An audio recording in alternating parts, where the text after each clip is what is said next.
नमस्कार। क्या मैं सांप्रदायिक हूँ? नहीं, बिल्कुल नहीं। क्योंकि मेरा किसी सांप्रदायिक संगठन से कोई ताल्लुक नहीं है, ना जैश-ए-मोहम्मद से, ना अल-कायदा से। मैं तो मुसलमान नाई से बाल कटवाता हूँ और मुसलमान फ्रूट और ड्राई फ्रूट बेचने वाले से सामान खरीदता हूँ। मेरे बहुत सारे बुद्धिजीवी दोस्त मुसलमान हैं, मुझे उनसे कोई परहेज नहीं है। आज तक किसी दूसरे धर्म को नुकसान नहीं पहुंचाया, किसी सांप्रदायिक दंगे में भाग नहीं लिया। तो क्या मैं धर्मनिरपेक्ष हूं? नहीं, बिल्कुल नहीं। सांप्रदायिक भी नहीं हूं, धर्मनिरपेक्ष भी नहीं हूं। यह क्या बात हुई? क्योंकि मैं धर्म सापेक्ष हूं। मैं बाकायदा सत्य सनातन धर्म को मानता हूं। मैंने 4 धामों की यात्रा सपत्नीक की है। सांप्रदायिक होने में और धर्मनिरपेक्ष होने में अंतर होता है। धर्मनिरपेक्ष केवल वो लोग हो सकते हैं जो दुनिया में बहुत थोड़े से हैं, 1%, 10% से भी कम, जो नास्तिक हैं, अपने आप को नास्तिक कहते हैं। उनमें से भी वास्तविक नास्तिक बहुत कम हैं। वो आधे नास्तिक होते हैं, आधे भगवान की मूर्ति देखते ही, बाइबल देखते ही या कुरान देखते ही या गीता देखते ही हाथ जोड़ने लगते हैं, तो वो नास्तिक नहीं होते।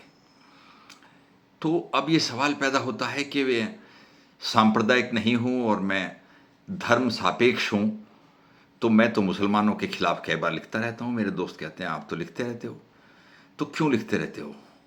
मैं मुसलमानों के खिलाफ कभी नहीं लिखता। मेरे बहुत सारे अच्छे दोस्त मुसलमान हैं। मैं उस मजहब के खिलाफ लिखता हूँ, उस सोच के खिलाफ लिखता हूँ, उस विचारधारा के खिलाफ लिखता हूँ और बोलता हूँ जिसके आधार पर आज से 85 साल पहले उन्होंने एक अलग मुल्क मांगा था। उन्होंने कहा था कि हमारी जीवन शैली अलग है, हमारा पहनावा अलग है, हमारा खान पान अलग है, हमारी सोच अलग है और हमारा मजहब अलग है, इसलिए हमें एक अलग मुल्क चाहिए।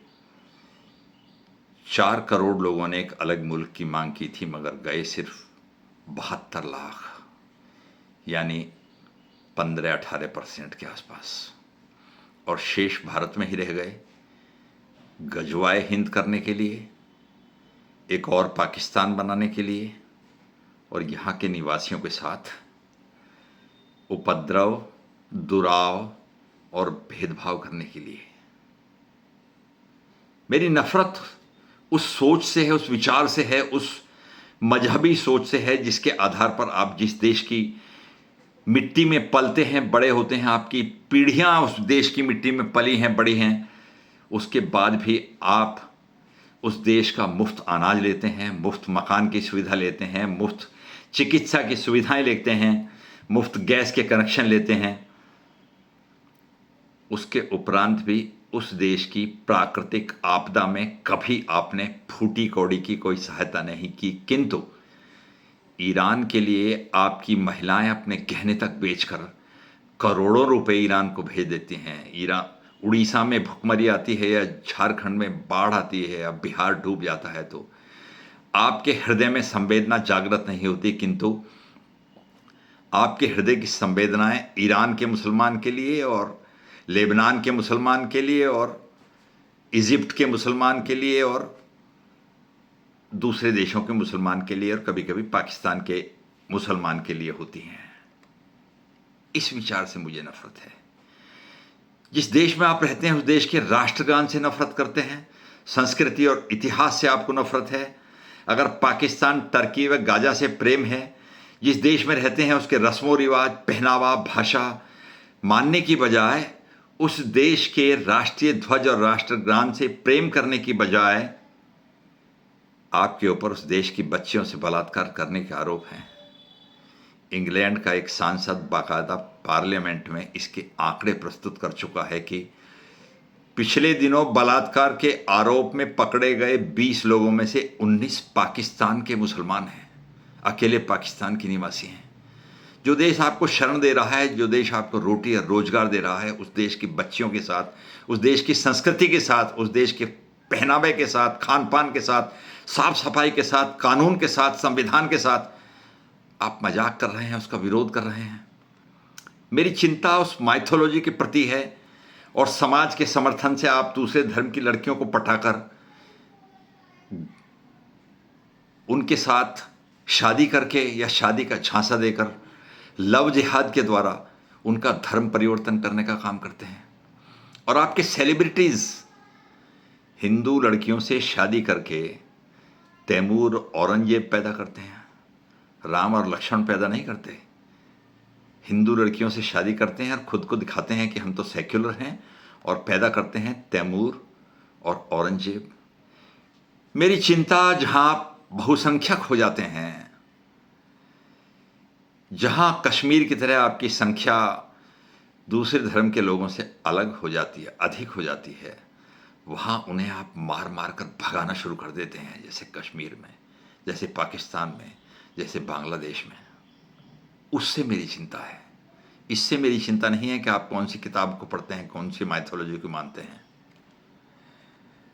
मेरी चिंता जिस देश में आप रहते हैं उसके शत्रु, आतंकी, मजहबी मोहब्बत के कारण आप उनके आतंकियों की मेहमान नवाजी करते हैं, उनको अपने यहाँ शरण देते हैं और उनकी आतंकवादी गतिविधियों में मदद करते हैं। इसके प्रमाण हैं कि दिल्ली में हो या कश्मीर में हो, बम्बई में हो या आजमगढ़ में हो, जहाँ मुस्लिम बस्तियाँ हैं वहीं आतंकवादी विदेश से आकर, पाकिस्तान से आकर शरण लेते हैं और आप उन्हें पनाह देते हैं।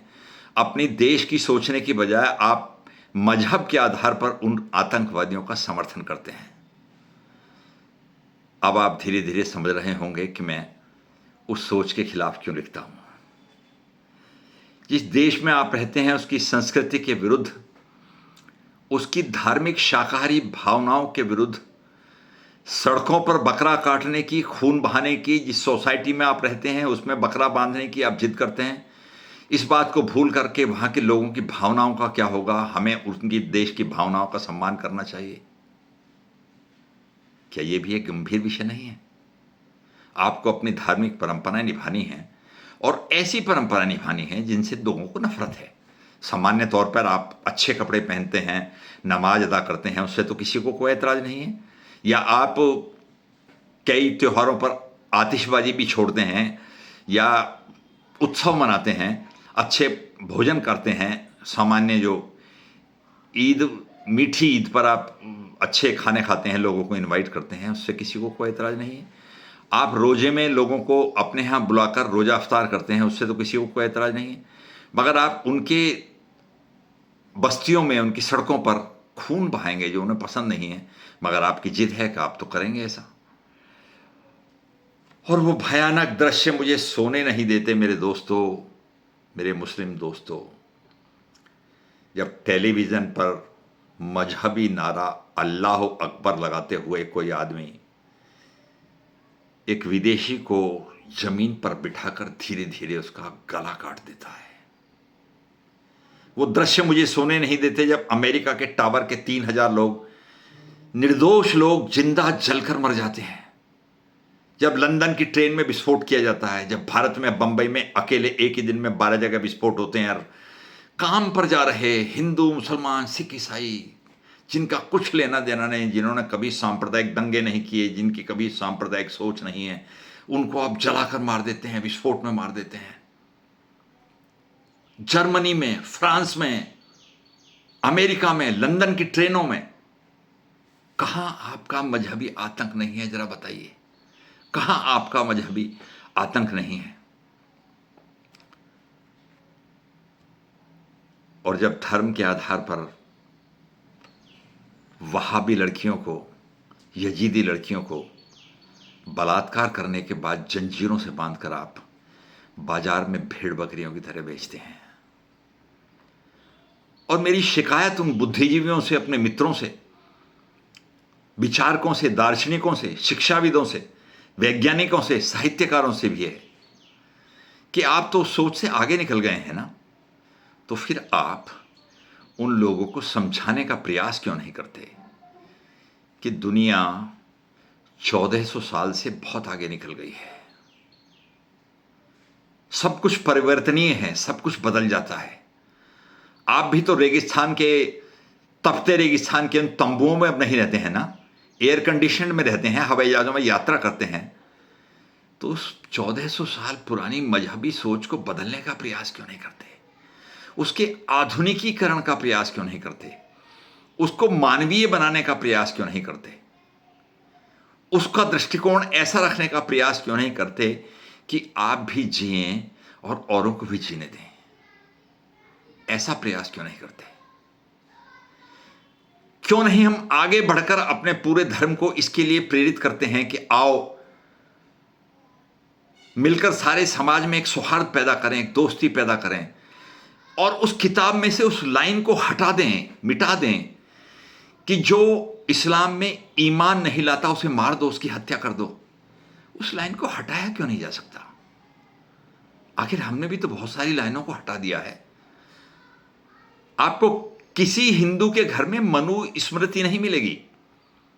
हमने छुआछूत को दूर कर दिया है ना, हमने नारी शिक्षा को बढ़ावा दिया है ना, हमने नारी का पर्दा हटा दिया है ना, उसे अपने तरीके से जीने का अधिकार दिया है ना, उसे पुरुषों के साथ कंधा से कंधा मिलाकर नौकरियां करने का, घर से बाहर निकलने का अधिकार दिया है ना। आप क्यों नहीं कर सकते? आप आधी दुनिया को आजादी क्यों नहीं दे सकते? आप मुतहा और हलाला जैसी विकृत व्यवस्थाओं को बदल क्यों नहीं सकते? आपके समाज में एक ऐसी क्रांति और ऐसा परिवर्तन क्यों नहीं आ सकता? इसलिए मैं इन विकृतियों के खिलाफ बोलता हूं और बोलता रहूंगा, मगर किसी धर्म विशेष के लोगों से मुझे कोई नफरत नहीं है। बहुत प्यार है, बहुत प्यारे प्यारे दोस्त हैं। नमस्कार।